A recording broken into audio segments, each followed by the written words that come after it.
I was looking in Square, just trying to get some donation information in Square because we were having people use Square to make donations via our website. And I clicked on someone's name and all of a sudden, all of this information popped up on them. And I was like, what is this? And I Googled and found out that Square had it's called the customer database, and it can be used as a CRM. It's been fantastic.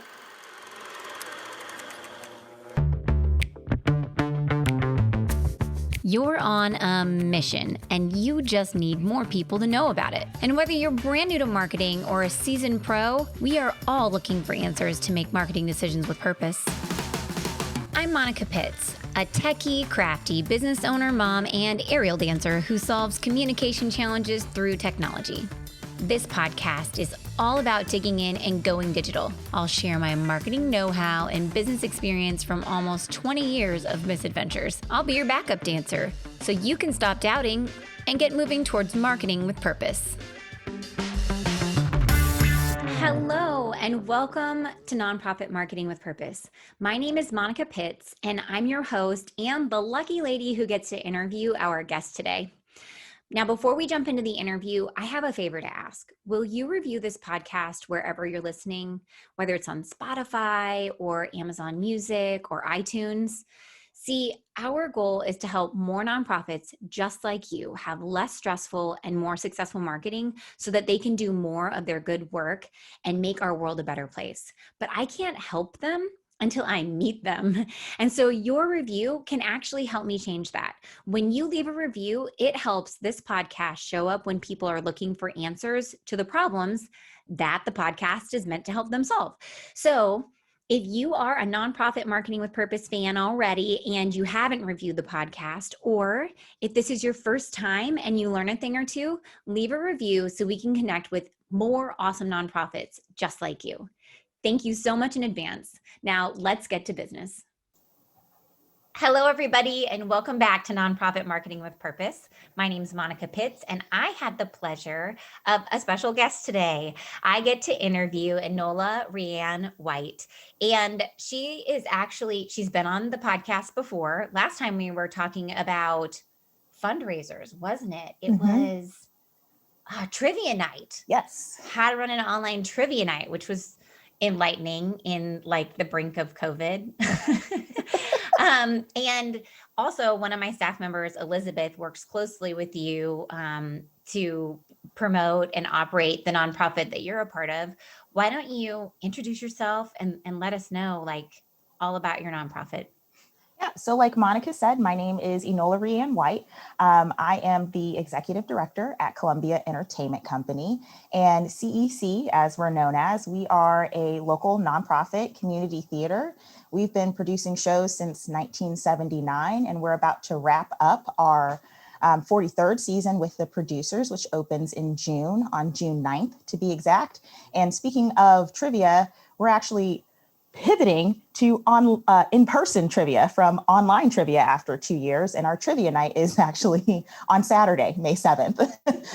So we're going to see how this in-person thing works after doing it online for 2 years. See if we can. Has it felt like okay shifting back to in-person? I don't mean like necessarily from a health standpoint, but like from a processing standpoint. Like you got used to doing it one way and now you're going back to the other way. Does it feel kind of rusty, or are you just a bike? It's super weird because the things that you used to do automatic and were super automated for you are now like, I forgot to tell the where it's being held at Burr Oak, and they sent me an email and they're like, how many tables do you want? Oh yeah, I have to tell you how many tables. You just don't, I can't believe I forgot that. And so it's just like little things like that are kind of crucial and critical to the event that you just don't consider anymore because it was just automatically part of the process previously. Well, good luck on your fundraiser. I hope it's awesome. Oh, thank you. So I invited Enola with us today because we are talking about ways that people manage their donors. And a lot of the people that I have interviewed have used like a system, like an actual system that you subscribe to.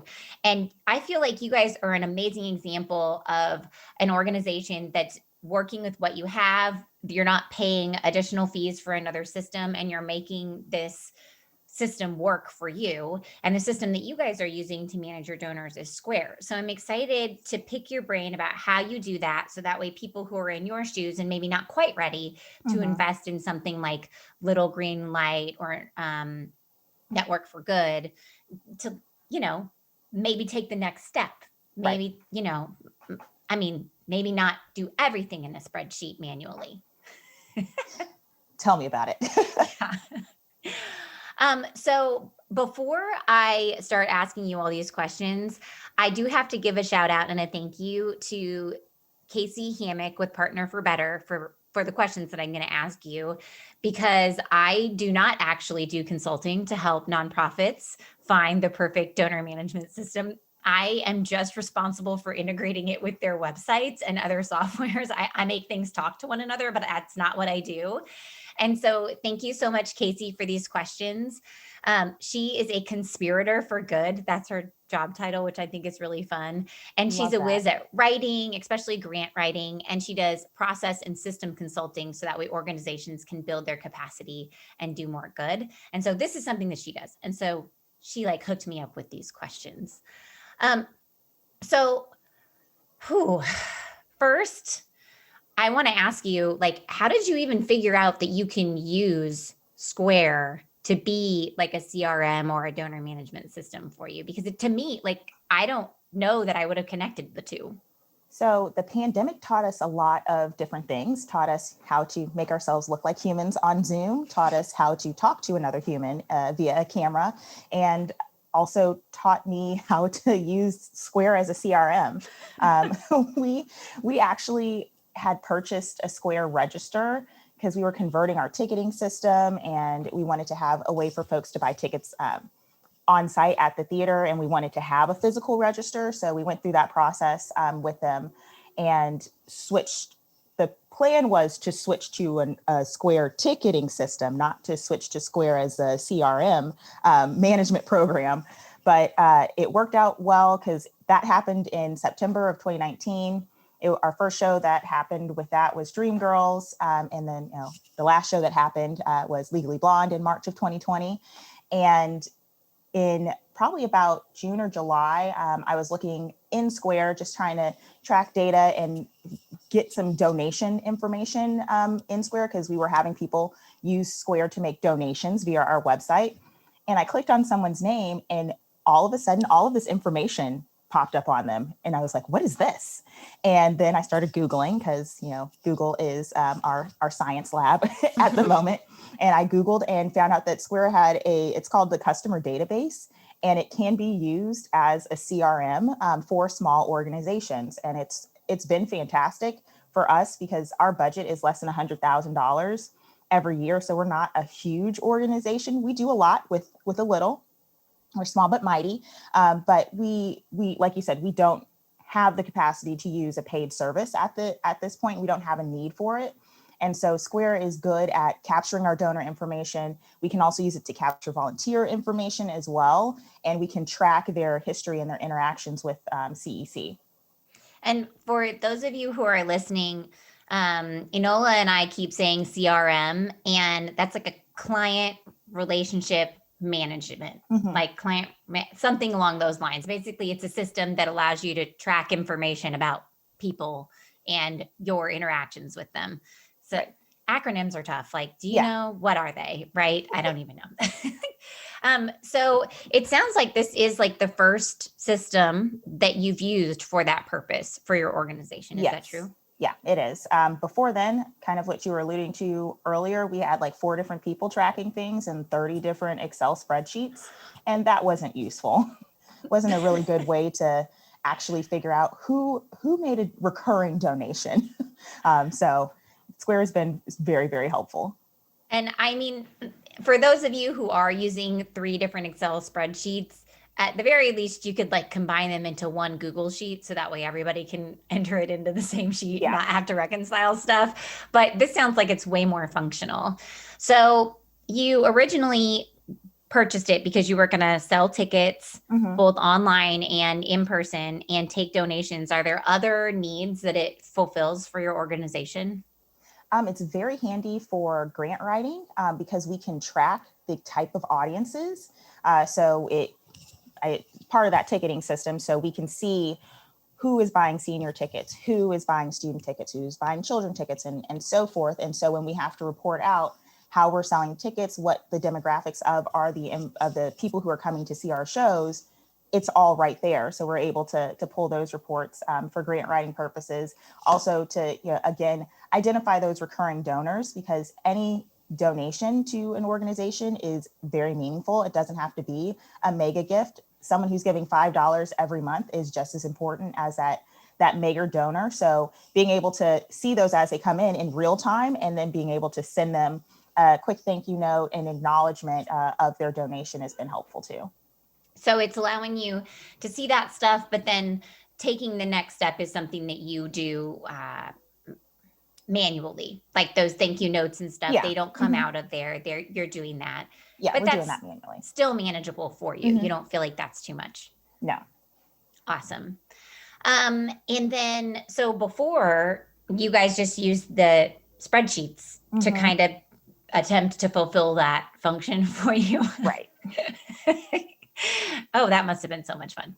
I Yeah. get it So though. We still have a yes. lot of spreadsheets in our company, Oh, and we still have spreadsheets, but at least, my operations manager doesn't have his group of people that have contacted him directly to give a donation. And then I don't have my list. And then the president of the board has his own list. Like, all of these people, like, donations are coming in from everywhere. This is just a good funnel way of, if someone gives you a donation, you log it in a Square, or it comes in through our website, or they give at the theater, and it's all in one space. So I don't have to be like, hey, I noticed Monica didn't give today. Is everything okay? Oh, no, she gave 2 weeks ago. It's totally fine. So it's easier to manage it on that aspect. so it sounds like you can actually make a manual entry in Square. Like if I Mhm. wrote you a check, you could record that.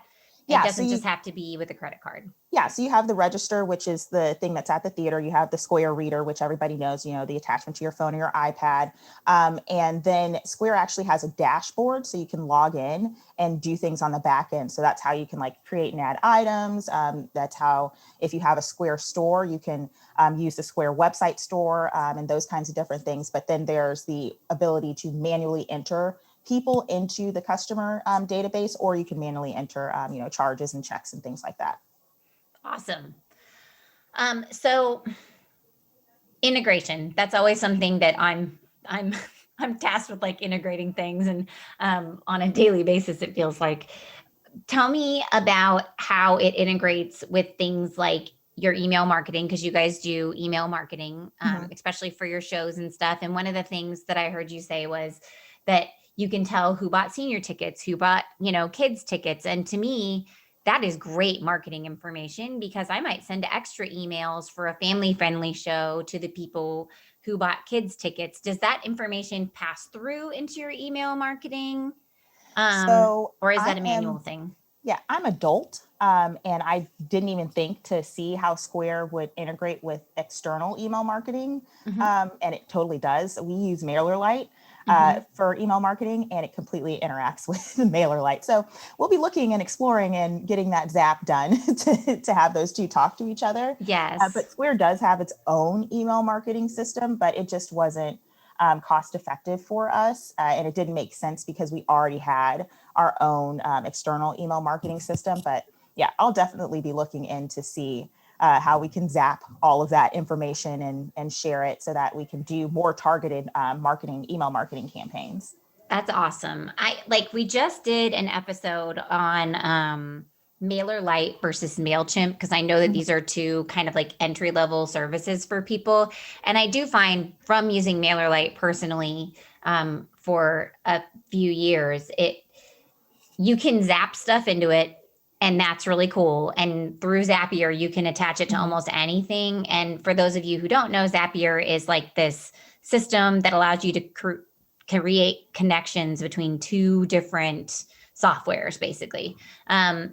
But it doesn't natively integrate with a lot of things. MailerLite doesn't, whereas MailChimp tends to Yeah. be more like that, but then it has its own drawbacks, which I will not go into now. But if you want to hear my complete psychosis over it, you could listen to that episode. So data management, how easy is it or was it to import your existing data, or did you just kind of start from scratch in it, or how'd that go?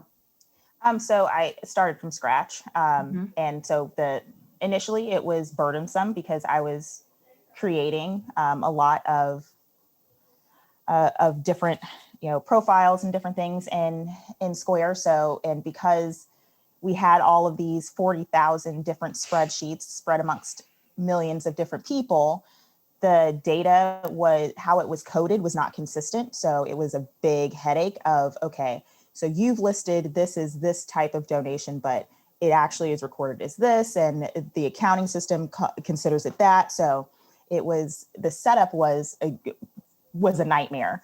But once it was set up, like anything else, it's super easy to just go in and, Enola White writes a check for, $100, and I just enter in Enola White, click on her customer profile. It uploads that information and attaches it. And then I can pull a list of who has given $100 over the past year. And I can quickly glance at that information in Square. So once it's in there, it's great. Getting it set up was a little difficult. Does it let you import it if it's properly formatted? Can you import stuff? It was just Yes. the challenge of having everything formatted just a little bit differently.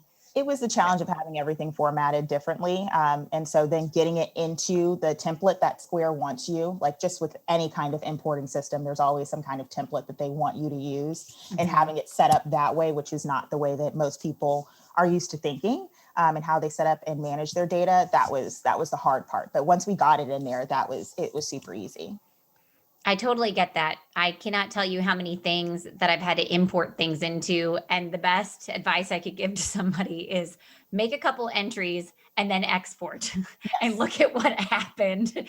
And then that can be your template if they do not Yep. give you one, because you don't realize how it's going to set up in the export. Mm-hmm. Sometimes it's really a mess, especially when we're exporting stuff from the Como Gives website, our community's year-end month-long giving campaign. All the donations come through this website. We had to get special extensions on the website to get the information to export, so that way we could reconcile it all to give everybody their rewards and challenge grants at the end, because it was not doing what we thought it was going to do. I was like, this is not good. Yeah. Who knew? So analytics. You said that, you can definitely see who's buying what, Mm-hmm. or who has made what kind of donation, but does it have a dashboard where you could see this is how many donations we got this month, or this is how many senior tickets we sell in a given period of time? Tell me about how it reports that information to you. So it's a super intuitive and very helpful analytics dashboard. So because it's integrated into our ticketing and our register system, and our donations are coming through our website for the most part, and those are also going run through Square, I can log in and I can click on a button and I can see, all right, I want to filter out who bought tickets to see August Osage County. And I can see a ticketing breakdown, how many tickets were sold via our online ticketing system, which we use a service called SimpleTix, which integrates into Square, and how many people were at the theater, and we had to run a ticket sale for them at the theater through the register. So I can track walk-in sales, and I can then see who is making donations. Are they making a physical donation at the theater? Did they do it online? Is it coming in through another source? Who is that attached to? So did they contact our operations manager and say, I want to give, and he entered that information? I can see that as well. And so that's very helpful to kind of get an idea of, how are people actually interacting with our organization? Are they doing it primarily online, in person, by word of mouth? What's going on? So that's also very helpful to be able to see. Does it display that information for you in tables, or is it more like charts and graphs, or So both? The downside to Square is that you don't get to choose how it displays information to you. So sometimes it'll do like a line graph. So you can chart and see, how sales are going. Sometimes it'll do a bar graph, and sometimes it'll, have like a color wheel with, different percentage of sales. But I haven't quite figured out how to tell it that I want to see this kind of output of data on here. But it's color coded and it does track that information for you. But that is a definite drawback, is that you're not able to specifically tell it, this is how I want to see this information. It is like, this is how you want to see this information. But it sounds like it is giving it to you visually, which is really cool, because a lot of the times, like not a lot of the times, but let's say that you were using a spreadsheet, you might be able to sort information and look at it, but it's not going to be in a way that you can like consume it without really processing it. Does that make sense? Like those pictures help me see, oh, this is what it is very quickly without having to like highlight the number of rows that are there, look, write that down, sort it again, highlight that number of rows, write it down. Oh, one is bigger than the other. Welcome to 6th grade math with Monica Pitts. Make sure you have your graphing calculator. Is there anything that it just doesn't report that you really wish it would? At this time, not really, because this is kind of our first adventure into a CRM. It's doing what we need it to do. We've only been using it, in case you haven't been tracking, for 2 years. So there's a lot of information in there. There's not really a whole lot of historic information in there yet. Probably only the past, I'd say 5 years of information is in there. So anything that predates pretty much me being involved in the organization in my former role as treasurer and my current role as executive director isn't in the database. So that'll be the next step, is having someone, not me, not it, input and import that information so we can actually have a history of who has historically interacted with our organization, and are we missing folks? Have they dropped off, from being a part of CEC, and then maybe interacting with them to figure out why, and following up with them to see what's going on. And then reviving that relationship would be the hope there. So we talked about setup, and then do they offer like any training or anything like that, or consulting to help you set it up, or what? I mean, like, you're a smart person, so I'm certain that you probably were just like, boom, I'm doing this. But did they, like, because sometimes you get into a new system and you're like, that literally, I was just setting up a new system last week, and I'm like, I know that there has to be a way to do this. And I Googled for it the 8th way, and I found a Facebook post that someone had made that linked to something inside of the help section of this company's website. I'm like, so that's how we have to find things here? Like, that's not efficient. So it does. There are training videos and different things on their support site. But the best thing, because I consider myself tech savvy enough, like, I'm dangerous. I know how to make things work, and I know how to make things break, and I know how to Google when it's broken and how to fix it. So it was me doing a little bit of that. Like, there's a tab on the left side of the dashboard that says customers. I never clicked on that, because for the most part of the time when we were using Square, I was just creating tickets and items. And, when we were doing our online trivia, that's how we were, tracking trivia participation. So like voting for best dress and all those kinds of things. And when we were doing our murder mysteries and such. So I never clicked on that. And then one day I clicked on it. And like I said, I was like, whoa, there's people are in here, and we can see how they're interacting with our organization. This is, I can't believe this. But they have a pretty robust support system. I am a millennial, which means that I don't like to talk to people. So they have a lovely chat feature, so you can type in your questions there. But they do have the ability for you to call and talk to someone if necessary as well. That's the way I feel. Like, when you saw that, like, you clicked on the customers tab, and then this stuff happens to me when I'm in Canva. I'm like, no way. Yeah. I didn't even know this system could do this. I've been doing this manually in Photoshop for years, and I just click a button and it happens. It's magic. And then I have to like run around the office and tell everybody about it. Like Yeah. the other day, I found, I didn't even realize this. I had been making all of my charts and graphs for stuff in PowerPoint because PowerPoint had like the best user interface to do it, right? Hmm. And did you know that you can attach an Excel, not an Excel, but like a Google Sheet to a chart in Canva and it will make you a chart with that graphic? What? My whole What? world exploded, and in a good way, like with confetti. But the only bummer about it is kind of like what you were just saying with Square. I can't customize every color that's in the pie chart. Yeah. I'm like, it doesn't match. I know. I have colors assigned to all of the shows and like all of our other for our financial management side of things.